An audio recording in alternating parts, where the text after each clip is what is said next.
અહીંયા રાજકોટમાં એક ફૂલછાપ ચોક છે, ત્યાં અમારે ત્યાં એક ભાઈ બહુ દારૂનો પ્યાસી હતો, તો એને તો દલીલ કરેલી કાયદેસરની કે ભાઈ મને પૂછીને જન્માતા ગાંધીજી, જો પૂછ્યું હોત તો મેં ના પાડી હોત, કારણ કે મારે તો દારૂ પીવો છે કે એમ.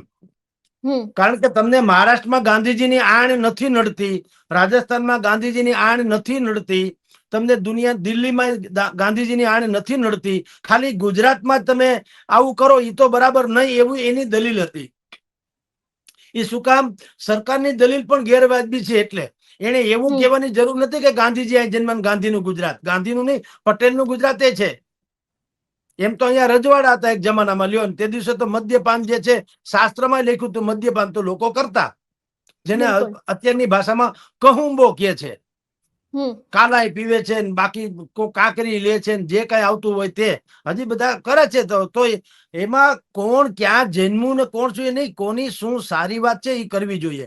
જિગ્નેશભાઈ મેવાણીએ અત્યારે દારૂ કરતા ડ્રગ્સ ઉપર જે વધારે તડાપીટ બોલાવી, એમાં આખો મુદ્દો સળગી ગયો. અને જિગ્નેશભાઈ હોય કે જો દરેકની પોતીકી એક ભાષા હોય છે, તમે સમજો.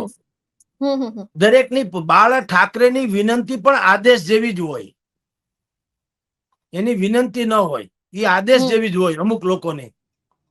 તો જિગ્નેશ જે છે યુવાન છે, ફાયર બ્રાન્ડ, એની ભાષા પણ એ ટાઈપની છે, લર્નેડ પર્સન છે ને, પાછો કઈ હેલફેલ તો છે નહીં.